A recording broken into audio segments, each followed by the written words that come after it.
Hey guys, and welcome back to my channel.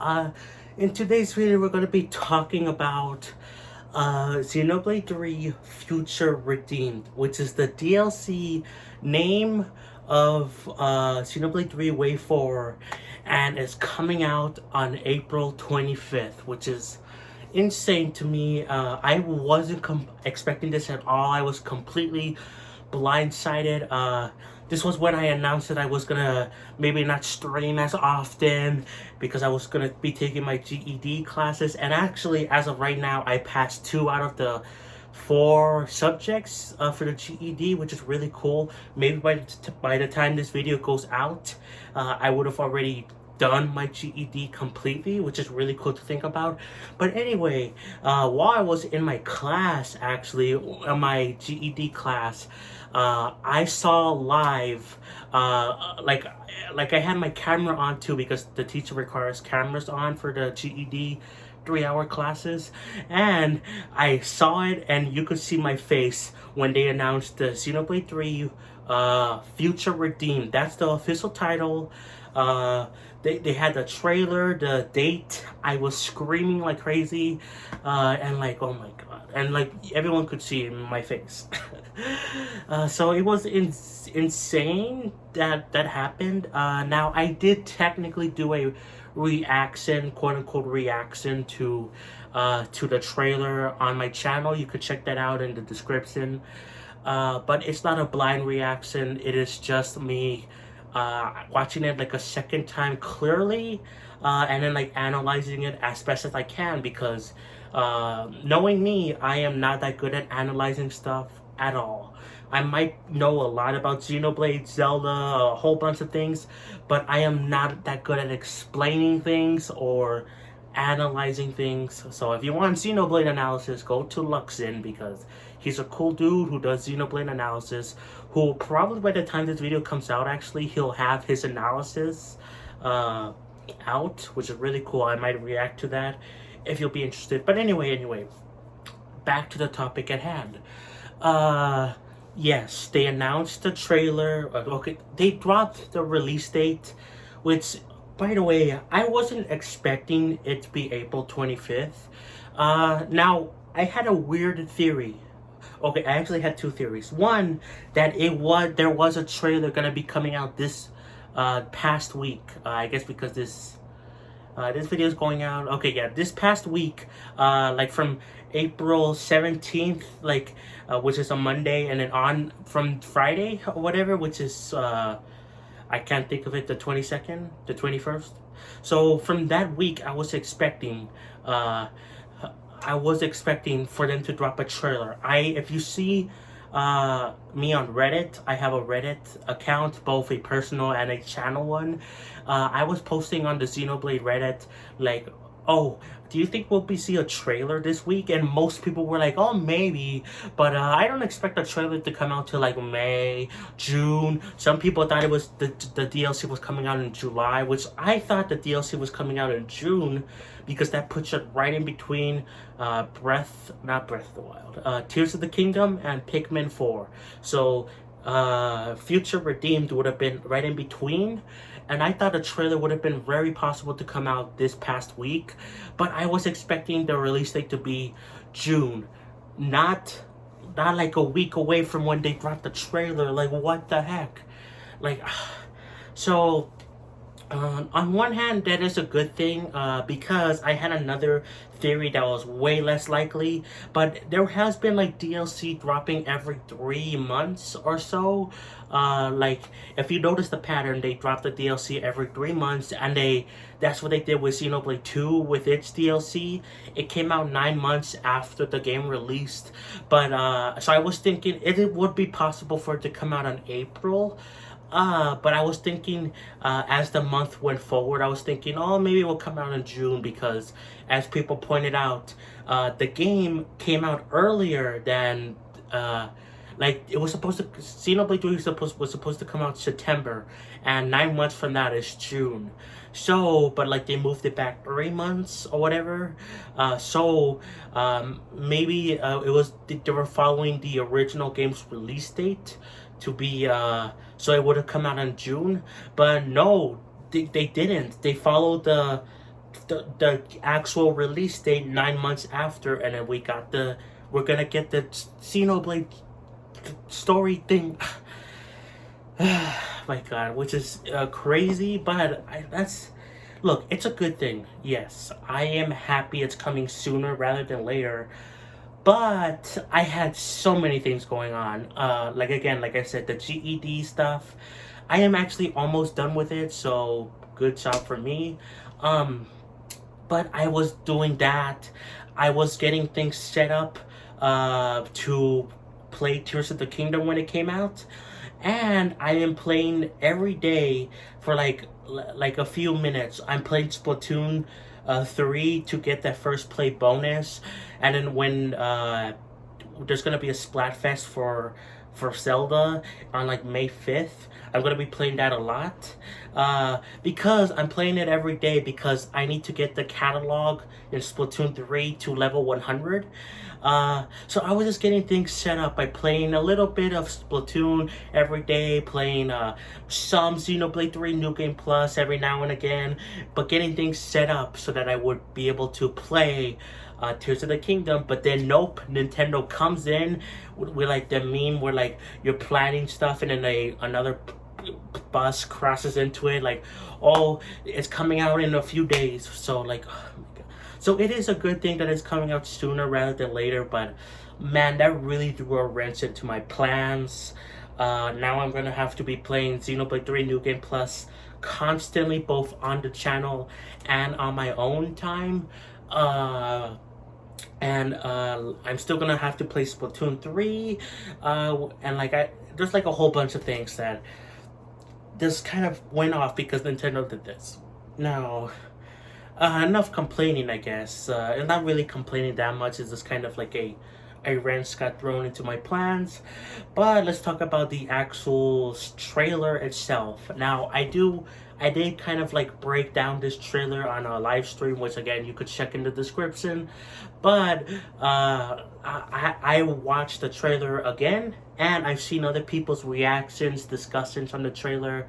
And man, I am really excited. Like, first of all, we got first and foremost, the trailer is very misleading. Like, they open with the city being destroyed or whatever, the first city, and then they show Sulk and Rex confronting Alvis, but with no injuries. Sulk has his hand, Rex doesn't have a scratch on his eye. They have no injuries, and then we see Z there, or Zed, however you want to pronounce his name. I call him Z. I know technically it's Zed, but I'm gonna say Z because I'm a typical American boy. So yeah, we see Z there with Sulk and Rex, which we didn't see before, which is crazy. And then, like, I believe Z calls Alvis his god. But then, like, the trailer, like, jumps around between after they got their injuries, Sulk and Rex.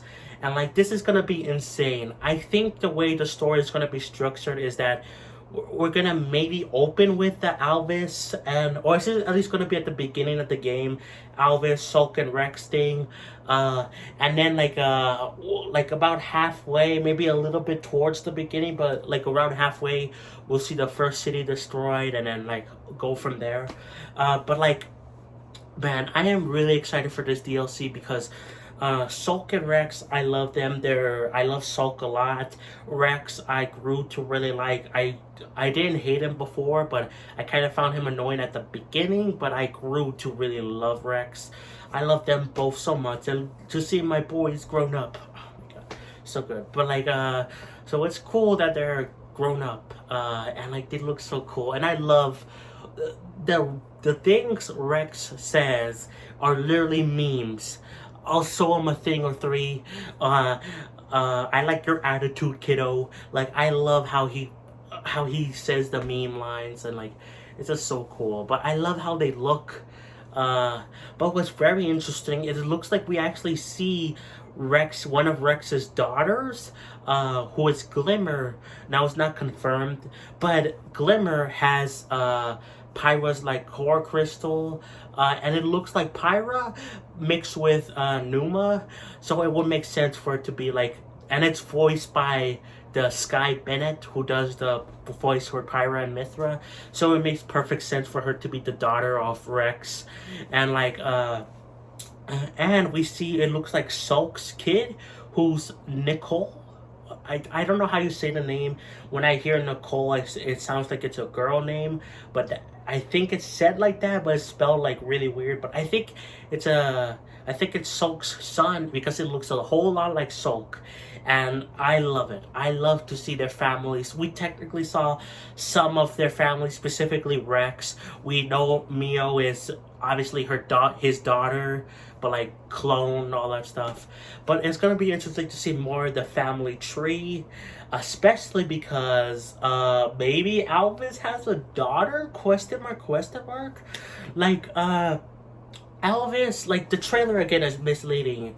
But I think the line where Sulk says like, "Oh, I heard it from Melia, a gift for Alvis," he called it. It feels like that's after like the trailers are making it seem like Alvis is the bad guy, and maybe to some extent he is. Maybe he's not like good completely, but I don't think he's bad, at least from what we've seen. He was completely neutral in Xenoblade 1. He kind of like, you didn't know who he was aligned with. He had like some good traits about him, but he was also aligned with the bad guys. I think this is another case of Alvis being neutral, and yeah, so I think the final gift from Alvis is gonna be something related to A, which we see this character who has Alvis's Antos's core crystal on the ear, which is insane because Alvis, they kind of look similar. C has like a Monado kind of thing, like her in the Japanese, like I think website, like her name is like Minato Fencer or something. So like she's clearly something to do with Alvis, and I've seen some people for some weird reason saying, "Oh, I guess Antos is the girl, not Alvis." We don't know that. We don't know. Never played we haven't played yet.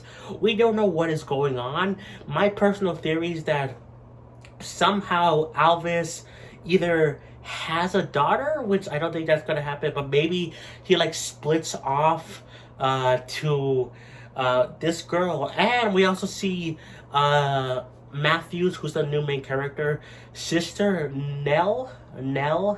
I think that's how you say her name. She has. Well, first we see her having like a normal core crystal, like you know, like a Mio or whatever. But we see later on in the trailer, you see her with Antos's core crystal and like Minato things in the back. So what the heck is going on? Why are there like two other people with Alvis's core crystal? What is going on? I think this has something to do with maybe Alvis trying to become more human or something like that, and he like splits off, kind of similar to like Pyra and Mithra, how they eventually split off, maybe. Again, we don't know what's going on, but it's crazy to think about what is going to happen in the story. And it's just annoying that some people are like, "Oh, I guess this girl is Antos." We don't know for sure. I don't think she's going to be Antos, but I think she's going to be part of Alvis somehow, and she's technically Antos, but Alvis is Antos. So I don't know. It's crazy. Also, another thing to note, with the trailer, with all Xenoblade games, whenever they have flashbacks, they have like a filter on it, like a gray filter. But there's a shot in the trailer where you see the Trinity processor with all, like, Antos, Numa, Malos, like their core crystals, whatever, like in the same slot. And there's no gray filter. So is that present day? Like, what is going on? Like, oh man, I am really excited. I've seen some people complaining already about how, wow, what a way to wrap up the trilogy with a prequel, but with a title like Future Redeemed, which is a very interesting title because I first thought of Future Connected, and so it's kind of interesting that they're calling it Future Redeemed, but that makes me think that the future is going to be saved not only because of the fact that the people in the past are gonna help lead the current heroes like Noah, Mio, Lance, all them guys and girls. They're gonna all lead them to success in the future, but judging by leaks, Xenoblade leaks, which I have talked about in their own video, but they're gonna be outdated. They're technically a little bit outdated. Like the party members' names in those leaks changed slightly, either because of spoilers, placeholders, or stuff like that. But most of the names are somewhat similar. But anyway, uh, judging by the name or whatever, and like the leaks, this isn't going to be just a prequel. I think like 90% of it is going to be a prequel, but I could easily see some of the later cutscenes, like towards the end, are going to be like, I think they're going to be what's the word to put it, like they're gonna finish off the trilogy and take place in the future after Xenoblade 3, which is really cool. God, there's like so many things I want to talk about with it. Like what is like there's so many things like I don't know. There's like a lot that I understand from the trailer, but there's so much we don't understand that I don't understand. It's gonna be insane. I am hoping, because I started my Xenoblade 3 New Game Plus playthrough and I'm playing it also by myself, like some parts of it. I am really hoping I finish it before the 25th. I am so god hoping. But yeah, I think that's it for the video, guys. Yeah, I mean, like, this is not really this is me talking about me, how I felt with the trailer, what's going on. This is not going to be an analysis thing. I'm not good at analyzing, but if you want to see analyzing Xenoblade stuff, check out Luxon. He is a really cool dude. I wouldn't even mind watching like his his breakdown of the trailer. That's gonna be outdated in like a few days, but but yeah, guys, that's it. I hope you enjoyed, and I'll catch you guys next time. Peace.